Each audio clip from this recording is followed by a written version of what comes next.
வன்னிய மக்கள் முகத்தை பார்த்து கேளுங்கள், உப்பு போட்டுதான் திங்குறீங்களாடா நீங்க எல்லாம் அப்படின்னு கண்டிப்பா கேட்டாங்க. ஏன்னா பாட்டாளி மக்கள் கட்சி எதற்காக உருவாக்கப்பட்டது எல்லாருக்குமே தெரியும். ஆனால் அதற்கு எதிரான கொள்கையுடைய பாஜகவோடு சில கோடிகளுக்கு, இன்னைக்கு நான் ஒரு ஊடகத்துல ஒருத்தர் சொல்லிட்டு இருக்கிறார், 300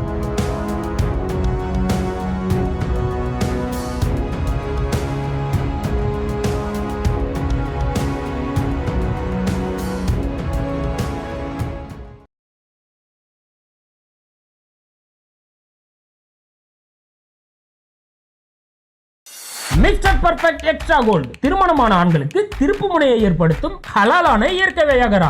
வயதான பலகினமா, சுகர் பலகினமா, இனி கவலை வேண்டாம், உடனே ஆர்டர் செய்யுங்கள். வணக்கம். இடஒதுக்கீட்டிற்கு எதிரானவர்கள், சாதிவாரி கணக்கெடுப்பிற்கு எதிரானவர்கள், அப்படிப்பட்ட பாஜகவோடு, அப்படிப்பட்ட மோடியோடு இன்றைக்கு கூட்டு சேர்ந்து இருக்கக்கூடிய ராமதாசையும் அன்புமணியையும் உங்களிடம் வாக்கு கேட்க வரும்போது வன்னிய மக்கள் முகத்தை பார்த்து கேளுங்கள், உப்பு போட்டுதான் திங்குறீங்களாடா நீங்க எல்லாம் அப்படின்னு கண்டிப்பா கேட்டாகணும். ஏன்னா பாட்டாளி மக்கள் கட்சி எதற்காக உருவாக்கப்பட்டது எல்லாருக்குமே தெரியும். ஆனால் அதற்கு எதிரான கொள்கையுடைய பாஜகவோடு சில கோடிகளுக்கு, இன்னைக்கு நான் ஒரு ஊடகத்துல ஒருத்தர் சொல்லிட்டு இருக்கிறார், 300 கோடி ரூபாவும் தன்னுடைய மகனுக்கு பாராளுமன்ற உறுப்பினர் பதவியும், இதற்காக ஒரு கட்சியை, வன்னிய சமூக மக்களை மோடியின் RSS காலில் அடகு வைத்திருக்கக்கூடிய இந்த கும்பலை பார்த்து தயவு செய்து கேளுங்கள், உப்பு போட்டுதான் திங்குறீங்களாடா, நீ எல்லாம் கட்சி நடத்துறியா அப்படிங்கறத கேளுங்க, கண்டிப்பா கேளுங்க, வாக்கு கேட்டு வருவார்கள். சரி, ஒரு தினத்திற்கு முன்பு நடந்த ஒரு ஒரு ஒரு ஒரு ஒரு சில திருவிளையாடல்களை நம்ம பார்க்க வேண்டியது இருக்கு. அதாவது மேடையில மைக்கு பிடிக்கிறார் அன்புமணி ராமதாஸ். கடந்த 10 வருடத்துல மோடியினுடைய சாதனையை பேச போறாரு அப்படின்னு நான் எல்லாம் பார்த்துட்டு இருக்கிறேன். என்ன பேசுவார், ஏன்னா மோடியினுடைய சாதனையா சொல்றதுக்கு எதுவுமே இல்லை. அப்ப அன்புமணி பேசுறார், அதாவது மோடி ஆட்சிக்கு வந்ததற்கு பிறகுதான் இந்தியாவில் பதக்கங்கள் கிடைக்கிறதாம், இந்தியாவில் அதிகமான வீராங்கனைகள் உருவாகிறார்களாம். இதுதான் அன்புமணிக்கு பேச முடிஞ்சது. அப்ப அன்புமணிகிட்ட நம்ம கேட்கிறோம், தம்பி, இந்த டெல்லியில ஹரியானாவுடைய, இன்னைக்கு ஹரியானா உனக்கு தெரியும், ஹரியானாங்கிற மாநிலம், ஹரியானா டெல்லி எல்லையில நம்முடைய நாட்டிற்காக பதக்கங்கள் வாங்கி குவித்த மல்யுத்த வீராங்கனைகள் தங்களுக்கு பாலியல் ரீதியாக ஒரு RSS காரனால் மிகப்பெரிய அநீதி இழைக்கப்பட்டது என்பதற்காக எத்தனை மாதம் போராடி கொண்டிருந்தார்கள். அவர்களை ஒரு முறையேனும் மோடி சந்தித்தாரா அப்படிங்கிறத உனக்கு சொல்ல முடியுமா? சரி, இது ஒண்ணு. அடுத்ததாக என்ன மிக முக்கியமான செய்தி, அதாவது நீங்க இந்த பாட்டாளி மக்கள் கட்சி ஆரம்பிக்கப்பட்டது எனக்கு இன்னும் தெரியும். Doctor Ambedkar, Karl Marx, Periyar, இவர்கள் 3 பேருடைய புகைப்படம் தான், இவர்கள் 3 பேருடைய கொள்கையின் வழிதான் நாங்கள் நடப்போம் என்று சொன்னவர்கள் இவர்கள். கார்ல் மார்க்ஸுக்கும் டாக்டர் அம்பேத்கருக்கும் பெரியாருக்கும் பாஜகவிற்கும் என்ன தொடர்பு என்று தெரியவில்லை. தங்களுடைய வாழ்நாளில் சங்க பரிவாரங்களுடைய அரசியலை முழுமையாக துடை தெரிவதற்கு மிகப்பெரிய தியாகங்களையும் போராட்டங்களையும் சந்தித்த தலைவர்களை இன்றைக்கு நீங்கள் கொச்சைப்படுத்தி இருக்கிறீர்கள். நான் தயவு செய்து சொல்றேன், படித்த இன்றைக்கு ஏராளமான படித்த வன்னிய மக்கள் இருக்கிறார்கள், இளைஞர்கள் இருக்கிறார்கள். ஒருபோதும் இவர்களை மன்னிக்க கூடாது. அவ்வளவு பெரிய பாவத்தை இவர்கள் உங்கள் மீது செய்திருக்கிறார்கள். அதை நீங்கள் ஒருபோதும் மன்னித்து விடக்கூடாது. சரி, அடுத்ததாக மிக முக்கியமான விஷயம் என்ன அப்படி பாத்தீங்கன்னா, நீங்க மோடி அடுத்தது பேச வர்றாரு அந்த மேடையில. என்ன பேச வர்றாரு அப்படின்னா, இந்து மதத்தை அழிக்க முயற்சி செய்கிறார்கள். இது முதல் குற்றச்சாட்டு. 2வது குற்றச்சாட்டு என்ன அப்படின்னா, வாரிசு அரசியல், தமிழ்நாட்டில் வாரிசு அரசியல் தலைவிரித்தாடுகிறது அப்படின்னு. நான் முதலில் சொல்கிறேன், தேர்தல் ஆணையம் தூங்கிட்டு இருக்கா அப்படிங்கிறதா என்னுடைய கேள்வி. அதாவது மோடி சொல்றாரு இந்து மதத்தை அழிக்க முயற்சி செய்கிறார்கள் என்று. அது எதற்காக சொல்கிறார் அப்படிங்கிறது உங்களுக்கு தெரியும். நம்முடைய ராகுல் காந்தி அவர்கள் மிக தெள்ள தெளிவாக ஒரு ஸ்டேட்மெண்ட் சொல்றார், இந்து மதத்தில் பார்ப்பனியம் என்று சொல்லக்கூடிய விஷயம்தான் மிகப்பெரிய அளவில் ஏற்றத்தாழ்வுகளை அதிகாரமிக்க அமைப்பாக இருந்து கொண்டு செய்து கொண்டிருக்கிறது அப்படிங்கிற துணியில் அவர் பேசினார். அவர் பேசுறதுல என்ன தவறு இருக்கு? உண்மைதானே. இப்ப உடனடியாக மோடி என்ன சொல்றாரு அப்படின்னா, இந்து மதத்தை அழிக்க முயற்சி செய்கிறார்கள், மற்ற மதத்தை பற்றி இப்படி பேசுவார்களா அப்படின்னு கேட்கிறாங்க. தேர்தல் ஆணையம் என்ன செஞ்சிருக்கணும்?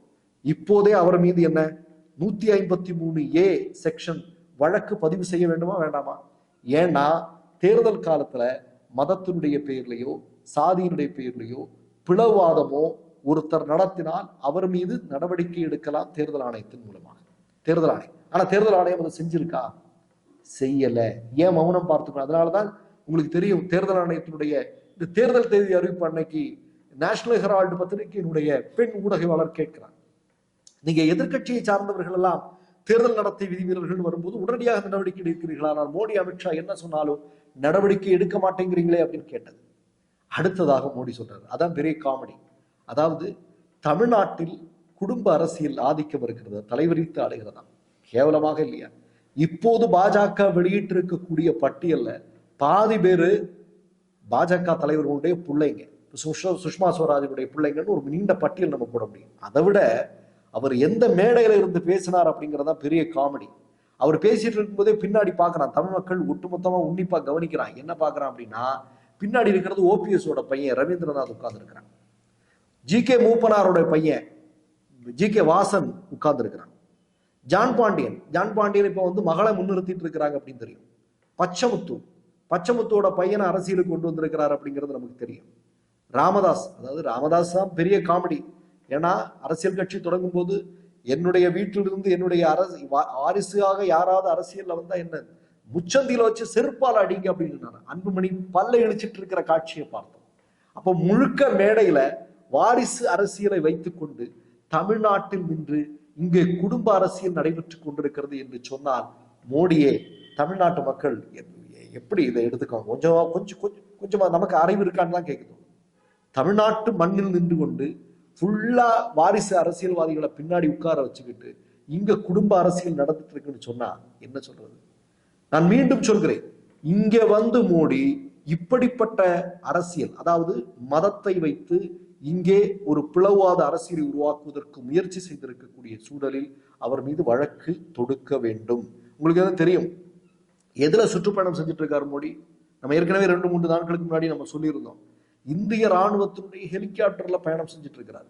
யார் அதற்கான அனுமதி கொடுத்தது? தேர்தல் ஆணையம் நடவடிக்கை எடுக்க வேண்டாமா? தேர்தலில் போட்டியிடுவதற்கு மோடிக்கு தடை விதிக்க வேண்டும். ஆமா, ஏன்னா அந்த அளவிற்கு இப்ப துவங்கி ஒரு 4-5 நாட்களே தேர்தல் தேதி அறிவிக்கப்பட்டு ஒரு 4-5 நாட்களிலேயே நீங்க பாத்தீங்க அப்படின்னா பல முறை மோடி தேர்தல் நடத்தை விதிமீறல்களை செய்திருக்கிறாரா இல்லையா? ஆனால் அவர் மீது நடவடிக்கை எடுக்கப்பட்டிருக்கிறதா? இல்ல. அப்பதான் நம்ம கேள்வி வைக்க வேண்டியிருக்கு, எலெக்ஷன் கமிஷன் என்ன பண்ணிட்டு இருக்கு? அப்ப ஒட்டுமொத்தமாக நான் என்ன சொல்றேன் அப்படின்னா, நீங்கள் இந்த பாமக என்று சொல்லக்கூடிய கட்சி ஒண்ணும் இல்லைங்க, அதிமுக கூட போய் கூட்டணி வச்சிருந்தா கூட தமிழ்நாட்டு மக்கள் அதை கண்டுக்க மாட்டாங்க. ஏன் தெரியுமா? வன்னிய மக்களுக்காக 10% இடஒதுக்கீட்டிற்காக முயற்சி எடுத்த கொண்டு வந்த ஒரு மிக முக்கியமான கட்சி அதிமுக. அவங்க கூட கூட்டணி வைத்திருந்தா கூட ஓகே இல்லையா? ஆனால் யாரு கூட போய் கூட்டணி வைத்திருக்கிறார்கள்? இந்த மண்ணிற்கு இந்த மக்களுக்கு எதிரான மாநில உரிமைகளுக்கு எதிராக தொடர்ந்து செயல்பட்டு கொண்டிருக்கக்கூடிய சங்க பரிவார கும்பலோடு கைகோர்த்திருக்கக்கூடிய ராமதாஸையும் அன்புமணியையும் ஒருபோதும் தமிழ்நாட்டு மக்கள் மன்னிக்க மாட்டார்கள். அதற்கு ஆதாரமாக இந்த தேர்தல் முடிவுகள் வெளிவரும் போது உங்களுக்கு தெரியும். மற்றொரு நிகழ்வில் சந்திப்போம். நன்றி, வணக்கம். மை நேம் இஸ் ரெட் சேனலை சப்ஸ்கிரைப் பண்ணிக்கோங்க. அதுக்கப்புறமா பக்கத்தில் இருக்கிற ஜாயின் பட்டனை கிளிக் பண்ணீங்கன்னா ஒரு நியூ பேஜ் ஒன்று ஓப்பன் ஆகும். அதுலயும் ஜாயின் பட்டனே கிளிக் பண்ணிக்கோங்க. அதுல பாத்தீங்கன்னா credit R debit card options இருக்கு. இதுல உங்களுக்கு விசா, மாஸ்டர் கார்டு, ரிப்பே அப்படின்னு 3 ஆப்ஷன்ஸ் கொடுத்துருக்காங்க. அதுல நீங்க எந்த கார்டு சூஸ் பண்றீங்களோ அந்த கார்டோட நம்பர் என்டர் பண்ணிக்கோங்க. அப்புறமா கார்டோட வேலிடிட்டி மந்த் அண்ட் இயரை டைப் பண்ணிக்கோங்க. அடுத்தபடியா உங்க கார்டோட பின்னால சிவிசி கோடுன்னு சொல்லிட்டு 3 நம்பர்ஸ் கொடுத்துருப்பாங்க.